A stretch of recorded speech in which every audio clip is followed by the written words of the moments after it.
Jalan. Siap. Oke, mari kita mulai. Monggo dipersilakan kepada Mbak Lailiatul Marzukoh presentasi 10 menit. Dipersilahkan. Sudah siap ya? Monggo.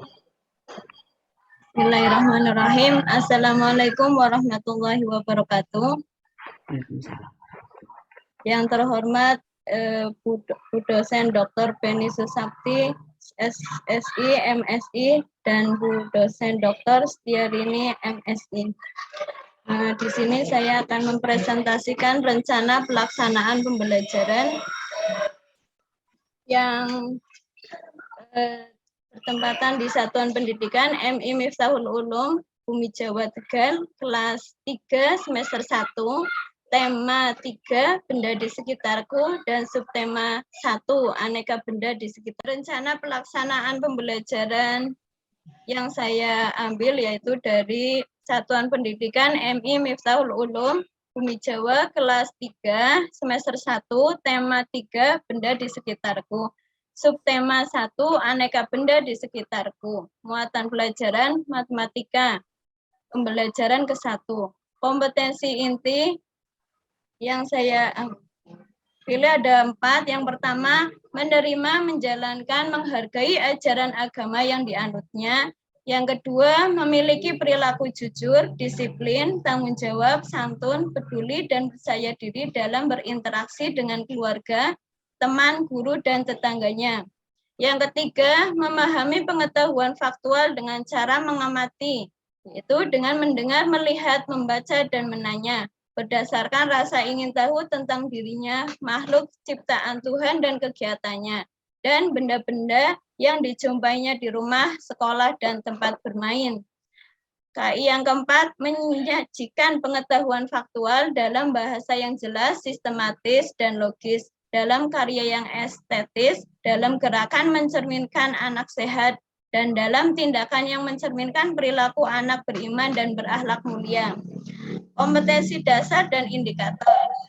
Pada muatan pelajaran matematika, kompetensi dasar pengetahuan 3.7 mendeskripsikan dan menentukan hubungan antar satuan baku untuk panjang, berat, dan waktu yang umumnya digunakan dalam kehidupan sehari-hari. Dengan indikator 3.7.1 mendeteksi benda sesuai dengan sifat fisiknya.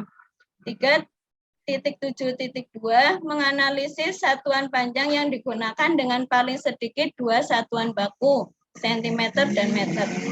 Kemudian kompetensi dasar keterampilan 4.7 menyelesaikan masalah yang berkaitan dengan hubungan antar satuan baku untuk panjang, berat, dan waktu yang umumnya digunakan dalam kehidupan sehari-hari. Kemudian indikatornya 4.7.1 melaksanakan pengukuran benda dengan alat yang tepat. Kemudian tujuan pembelajarannya yang pertama dengan mengamati media audiovisual berupa PowerPoint, peserta didik dapat mendeteksi benda sesuai dengan sifat fisiknya secara tepat. Yang kedua, dengan pengamatan terhadap alat ukur, peserta didik dapat menganalisis satuan panjang yang digunakan dengan paling sedikit 2 satuan baku dengan tepat. Yang ketiga, dengan memperhatikan pengarahan guru melalui PowerPoint, peserta didik dapat melaksanakan pengukuran panjang benda dengan satuan panjang baku yang sering digunakan dengan benar. Karakter peserta didik yang diharapkan religius, nasionalis, mandiri, gotong royong, dan integritas. Materi pembelajarannya mengukur panjang benda dengan satuan baku. Kemudian pendekatan, model, dan metode pembelajaran, pendekatannya dengan menggunakan saintifik, dan modelnya problem-based learning. Kemudian metodenya menggunakan ceramah, diskusi, tanya-jawab, penugasan, dan demonstrasi. Media atau sumber pembelajaran. Yang pertama, media pembelajaran. Menggunakan media PowerPoint tentang aneka benda di sekitarku. Kemudian LKPD. Yang kedua, alat atau bahan dengan menggunakan laptop dan LCD. alat peraganya dengan menggunakan benda-benda yang ada di sekitar seperti penggaris, meteran pita, meteran saku, dan meteran roll. Sumber belajarnya diambil dari buku pedoman guru, tema benda di sekitarku kelas 3, buku tematik terpadu kurikulum 2013, Jakarta, Kementerian Pendidikan dan Kebudayaan 2019. Kemudian buku siswa tema benda di sekitarku kelas 3, buku tematik terpadu kurikulum 2013, Jakarta, Kementerian Pendidikan dan Kebudayaan 2019. Kemudian benda-benda yang ada di sekitar lingkungan, aneka alat ukur, kemudian PPT dengan aneka benda di sekitarku. Selanjutnya kegiatan pembelajarannya pembacaan teks Pancasila, itu untuk menambah rasa nasionalis, kemudian literasi dengan cara peserta didik membiasakan untuk membaca. Kemudian guru menyampaikan tujuan pembelajaran, kemudian diteruskan dengan apersepsi, yaitu mengaitkan pembelajaran yang sudah berlalu dengan kegiatan pembelajaran yang akan datang. Selanjutnya, guru membuka pelajaran dengan mengarahkan peserta didik untuk mengamati benda-benda yang ada di sekitar kelas. Kegiatan pembukaan dapat diawali dengan kesempatan peserta didik untuk menyebutkan sebanyak-banyaknya benda yang ada di kelas. Selanjutnya yaitu kegiatan inti. Kegiatan inti dibagi menjadi 5 fase. Fase yang pertama, mengorientasikan peserta didik pada masalah, di mana peserta didik mengamati media audiovisual berupa PowerPoint di LCD proyektor, kemudian peserta didik diberi kesempatan untuk mengajukan pertanyaan. Setelah itu, peserta didik dapat memilih mana benda dan mana yang bukan benda. Fase yang kedua yaitu mengorganisasikan peserta didik untuk belajar dengan cara membagi peserta didik menjadi beberapa kelompok. Fase yang ketiga, membimbing penyelidikan individu dan kelompok dengan cara guru menunjukkan cara pengukuran dengan menggunakan penggaris. Kemudian, guru meminta peserta didik untuk mempraktekkan cara pengukuran sederhana dengan menggunakan penggaris pada benda-benda yang ada di kelas. Guru meminta peserta didik untuk mengukur panjang benda yang ada di sekitar kita dan ditulis di lembar LKPD. Fase yang keempat yaitu mengembangkan dan menyajikan hasil karya dengan perwakilan kelompok mempresentasikan hasil diskusi tersebut. Kemudian fase yang kelima yaitu menganalisis dan mengevaluasi proses pemecahan masalah. Dengan guru memberikan masukan yang telah dipresentasikan kepada peserta didik yang lain. Kemudian guru memberikan tes evaluasi. Dari evaluasi tersebut, guru memberikan penilaian. Kemudian kegiatan penutupnya yaitu fase ke-6, kegiatan penutup. Guru peserta didik membuat kesimpulan dan merefleksi hasil pembelajaran pada pertemuan tersebut. Dari situ kemudian guru bisa memberikan penguatan dengan cara mensyukuri nikmat Tuhan yang telah menciptakan benda-benda di sekitar kita untuk kebutuhan kehidupan manusia. Kemudian pertemuan penutupnya dengan cara berdoa yang dipimpin oleh ketua kelas. Selanjutnya yaitu penilaian. Teknik penilaiannya, penilaian sikap dengan cara observasi atau pengamatan, kemudian penilaian pengetahuan berupa tes, kemudian penilaian keterampilan berupa unjuk kerja, kemudian instrumen penilaiannya terlampir. Terima kasih. Wassalamualaikum warahmatullahi wabarakatuh. Monggo kepada Bu Dr. Penny Susatyo dipersilahkan. Mbak Lailatul, bismillah Mbak. Lailatul sehat ya? Alhamdulillah. Ini kan Materinya mengukur benda-benda di sekitar dengan alat ukur ya. Yep. Alat ukurnya hanya penggaris itu. Ya Bu, di awal penggaris, nanti ke pertemuan kedua ada meteran saku, meteran pita, dan selanjutnya. Ini masih satuan sentimeter. Ya. Kelas berapa ini? Kelas 3 Bu. Oke. Itu kan bertingkat ya. Nah, sejalan dengan perkembangan materinya juga, terus pembuatan perangkat pembelajarannya. Teori apa yang Ibu gunakan untuk menyusun perangkat pembelajaran? Teori konstruktivisme. Ya. Terkait dengan materi tersebut, apa sih teori konstruktivisme yang terkait dengan penyusunan perangkat pembelajaran tersebut? Yaitu mengaitkan dari pengetahuan atau pengalamannya sendiri dikaitkan dengan pengetahuan yang baru. Seperti anak-anak sudah mengenal benda-benda yang ada di kelas, kemudian di pembelajarnya atau pengetahuan barunya apakah itu termasuk benda atau benda, kemudian anak itu bisa mengetahui ukuran dari benda-benda tersebut, kemudian mengetahui satuan yang digunakan dari pengukuran tersebut. Ya. Kemudian selanjutnya di dalam pengembangan pembelajaran itu kan Ibu menyusun RPP yang di situ ada kompetensi dasar, indikator pencapaian kompetensi, tujuan pembelajaran. Ya. Coba sebutkan IPK-nya dan tujuan pembelajarannya. Pada tujuan pembelajaran Satu saja, satu. Terus IPK-nya 1. Dari IPK itu diturunkan ke tujuan pembelajarannya.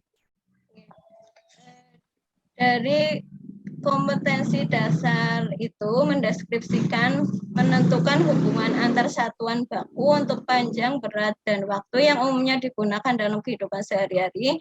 Indikatornya mendeteksi benda sesuai dengan sifat fisiknya.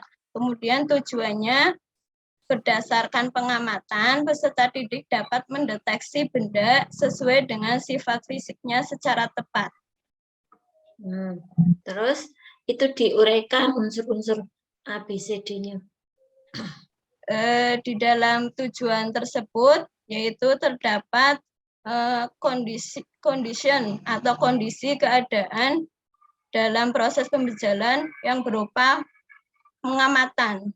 Kemudian di situ ada audien, yaitu peserta didik.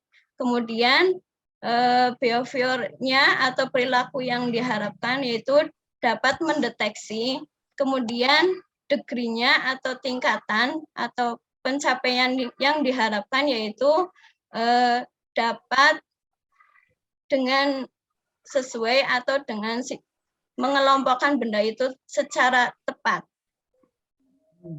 Terus di sini Ibu menggunakan pendekatan pembelajaran apa? Menggunakan saintifik, Bu. Nah, di saintifik itu juga ada pendekatan TPACK-nya nggak? Ada, Bu. Di mana itu? Berupa pengamatan pada PowerPoint, yaitu dengan mengamati. Mengamati PowerPoint gitu. Itu yang pedagogikalnya. Peserta didik dapat menanya, kemudian mencoba dengan cara melihat benda-benda yang ada di sekitar kita, apakah itu termasuk benda atau bukan benda. Kemudian di situ peserta didik menalar, kemudian mengelompokkan benda-benda tersebut, setelah itu mempresentasikan. Nah, baik, dari kegiatan tersebut siswa itu diharapkan dapat mengembangkan critical thinking. Di mana itu critical thinking-nya? Critical thinking-nya seperti siswa mengelompokkan benda berdasarkan warna, berdasarkan bentuk, dan berdasarkan fungsinya, seperti itu. Kemudian bisa juga di sini di RPP saya siswa dapat mengurutkan benda dari yang paling panjang sampai ke paling yang pendek. Di mana letak daya kritis siswa dari kegiatan tersebut maksudnya? Siswa bisa mengukur dengan cara mengukur benda tersebut dengan satuan panjang menggunakan alat ukur penggaris. Maksud saya dari kegiatan itu daya kritis siswa itu dimunculkan seperti apa? Bagaimana? Kalau hanya mengukur biasa saja, Bu. Agar siswa itu timbul kekritisannya itu, Ibu guru bisa mengembangkannya di bagian mana? Seperti pengelompokan benda, yaitu seperti cahaya dan suara. Cahaya dan suara itu kan tidak berbentuk, kemudian tidak bisa dipegang. Nanti peserta didik akan berpikir apakah cahaya dengan suara itu termasuk benda atau bukan benda. Ya, baik. Jadi mengajak siswa untuk mengkritisi sesuatu yang diamati tadi dari pengamatan tadi. Okay. Ya, itu baik. Selanjutnya, dari situ kan tergambar ya, materi ajarnya itu tergambar dalam dimensi pengetahuan yang berupa apa saja dimensi pengetahuan itu? Mengukur benda, kemudian dapat mengurutkan benda. Ya, bendanya itu benda abstrak atau konkret? Benda konkret, seperti benda-benda yang ada di kelas, seperti pensil, penghapus, atau buku, atau benda-benda yang lain yang ada di kelas. Nah, berarti itu dimensi pengetahuan berupa benda nyata, gitu ya, Bu. Faktual. Dimensi pengetahuan itu seperti itu, Bu. Faktual, kemudian apa? Konseptual, terus prosedural. Ya, satu lagi. Ya.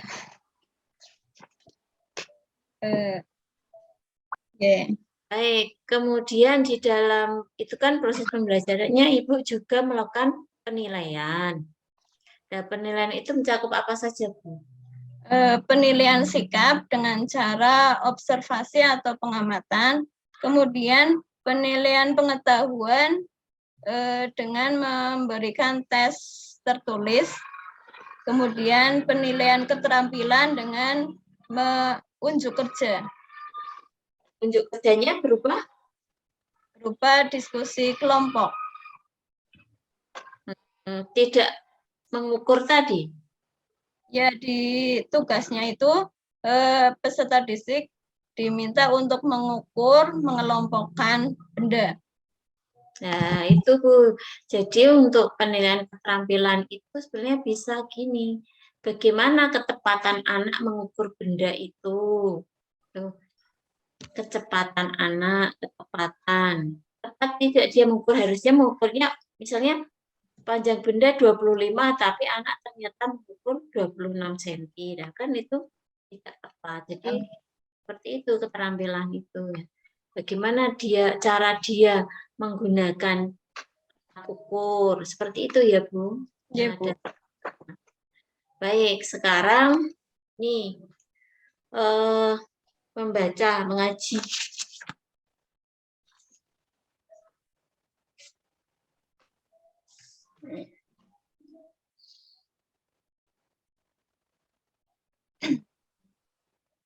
Ya. Silakan Ibu mengaji Al-Kafirun, ya, surat Al-Kafirun dibaca. A'udzu billahi minasyaitonir rajim. Bismillahirrahmanirrahim. Qul ya ayyuhal kafirun. La a'budu ma ta'budun. Wala antum 'abiduna ma a'budu. Wala ana 'abidum ma 'abadtum. Wala antum 'abiduna ma a'bud. Lakum dinukum waliyadin. Sadaqallahul azim. Ya, sekarang di ayat pertama diuraikan itu tajwidnya, Bu. Qul ya ayyuha. Di situ ada mad wajib mutasil. Kemudian al-kafirun itu ada izhar qamariyah. Yang kuliah, nah itu berapa harokat, Bu? 2,5 Terlalu, alif. ya, tadi terlalu pendek itu ya. Kalau fathah ketemu ya itu apa Bu namanya? Fathah alif. Fathah kuliah ayu. Itu loh, Bu. Idhomi hunah. Ya, jadi harusnya masuk ya, dimasukkan. Kemudian yang ayat kedua.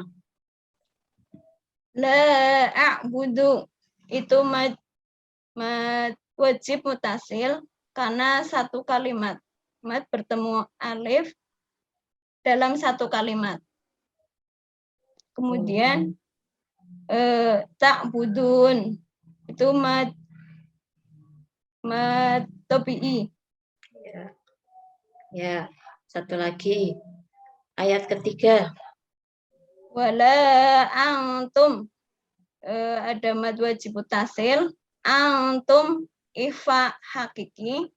Ya. Kemudian antum itu ada izhar safawi karena mim sukun bertemu ain selain mim dan ba. Ya. Kemudian ma'budu mad wajib mutasil. Itu kurang panjang, jadi kan bacanya akbudu gitu tapi. Yeah. Terus ma-nya berapa harokat itu? Fathah ketemu alif 2,5 alif atau 5 harokat. Ya, 5 harokat. Ya, jadi panjang itu ya, Bu. Baik, sudah cukup dari saya, Bu Rini. Monggo, Bu Rini. Bu Dokter. Pertanyaan Sabti. Baik, Mbak Lailiatul, pagi ini adalah pagi yang sangat cerah. Kepada Mbak Lailiatul, sekarang kita ke HOTS ya. Karena pembelajaran itu kan berbasis HOTS, sudah didengungkan sejak lama. Apakah Anda juga sudah melaksanakan pembelajaran berbasis HOTS? Pada RPP ini termasuk sudah, Bu. Pada RPP ini ya, sebelumnya belum ya? Belum sepenuhnya. Ya. Yang Anda ketahui tentang HOTS adalah berpikir tingkat tinggi. Apa itu berpikir tingkat tinggi? Menggunakan KKO dengan C4, C5. Oke. Yaitu menganalisis, kemudian mengevaluasi, dan menciptakan. Oke. Itu sudah diaplikasikan? Sudah, Bu. Di RPP ini di tujuan pembelajaran, indikator, kemudian dievaluasi. Baik. Pada prinsipnya bahwa karena kita ini sudah hidup di era teknologi, era TIPEK, era IT ya, era digital. Berarti kita harus mulai bertransformasi menjadi guru yang milenial gitu ya, guru yang tanggap dengan siswa milenial. Nah, kenapa juga HOTS? Kenapa kita kok harus menggunakan HOTS? karena menghadapi era abad 21.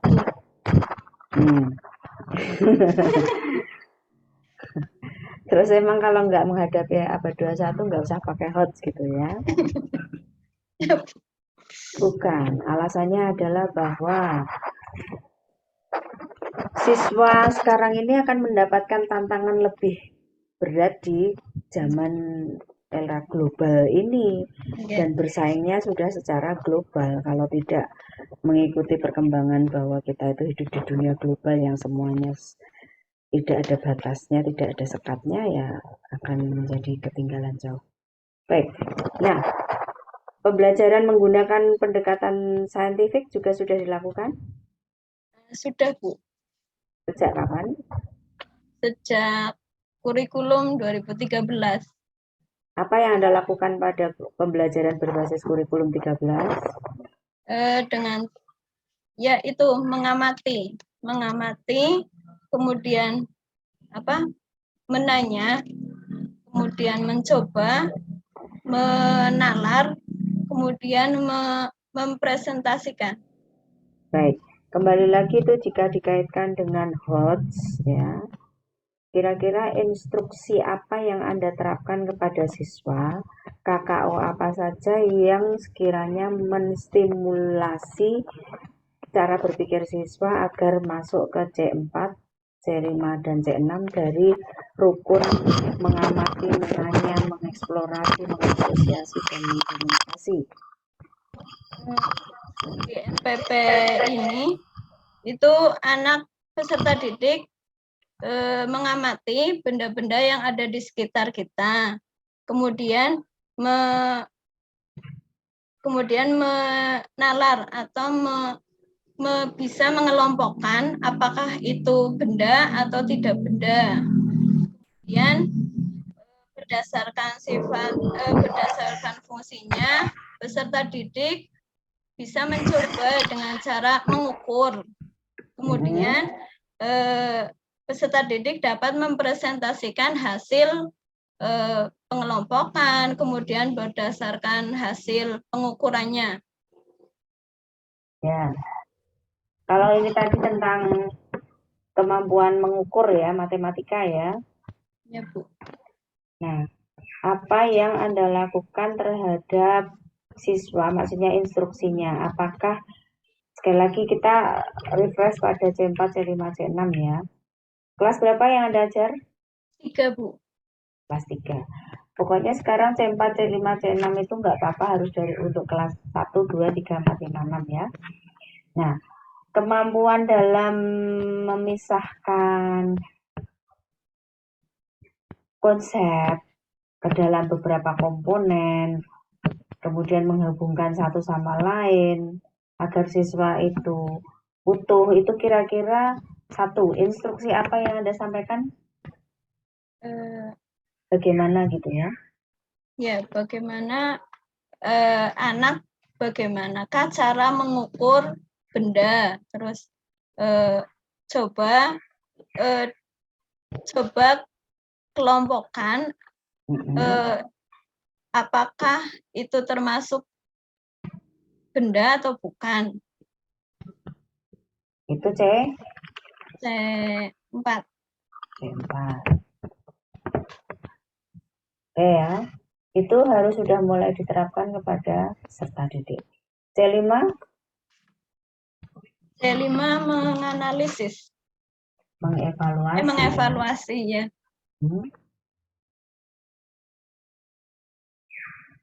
Ya, bagaimana mengevaluasi? Bagaimana anak mengevaluasi benda-benda yang ada di sekitar, seperti mengukur mungkin, Bu, ya. Mengevaluasi kerja operasionalnya apa saja? Mengecek, menyimpulkan, mengkritik. Iya. Berarti siswa dapat mengukur dengan tepat. Ya. Terus sekarang yang C6, mengkreasi atau mencipta. Sekarang yang Anda perlu perhatikan di sini kalau C6 itu kan mencipta, mengkreasi ya toh. Di situ siswa harus mampu, karena ini anak SD, memadukan unsur-unsur yang menjadi suatu bentuk baru yang utuh dan koheren. Itu kalau dalam matematika seperti apa? Memadukan unsur-unsur menjadi suatu bentuk baru yang utuh dan koheren. Nah, LKPD-nya disusunnya seperti apa? Di situ anak dibuatkan peta konsep, kemudian anak menyimpulkan benda-benda, pengelompokan benda berdasarkan sifat, fisik, kemudian bentuk, warna, seperti itu. Kemudian anak mencari benda-benda yang ada di sekitarnya, itu apakah termasuk benda atau bukan. Kemudian anak mencari benda-benda di sekitar, kemudian diminta untuk mengukurnya. Terus anak mengurutkan benda yang telah diukur dari yang terpanjang sampai yang terpendek. Seperti itu. Nah, ya, itu berarti sudah pakai C berapa? C5. Pertanyaan saya tadi C berapa? Oh iya, C6, Bu. Maaf. Jadi terima itu? Iya, Bu. Oke. Jadi, menerapkan HOTS itu kan tidak harus melulu pada tes formatif dan tes sumatif ya. Tapi juga kepada tes, pada setiap KD seperti ini melalui proses pembelajaran. Maka juga terwakili pada LKPD. Gitu ya? Iya, Bu. Sejak kapan menggunakan problem based learning? Itu, Bu, sejak ini mulai PPG ini, Bu. Sebelumnya masih biasa saja, Bu. RPP-nya mengikuti RPP yang ada di sekolahan. Yang awalnya menggunakan pendekatan saintifik itu ya? Ya. Itu sudah dilakukan secara rutin ya? Ya, Bu. Anda juga sudah menyusun video pembelajaran? Sudah. Kalau untuk materi KD ini yang Anda susun seperti apa? Itu hanya pada cara pengukuran, Bu. Anda membuat sendiri videonya ya? Ya, Bu. Pengalaman apa yang Anda peroleh pada saat menyusun materi tersebut? Ilmu baru tentang itu, merekam kemudian video. Terus kemarin dikasihkan pada anak ya senang karena bisa melihat video dari proyektor. Ya. Itu dimasukkan ke sesi apa video itu, Bu? Sesi pembelajaran, pengamatan. Oke. Cukup ya, saya rasa ya. Oke. Selanjutnya tolong dipanggilkan Pak Salimin. Ya. Terima kasih Bu dosen. Wassalamualaikum warahmatullahi wabarakatuh.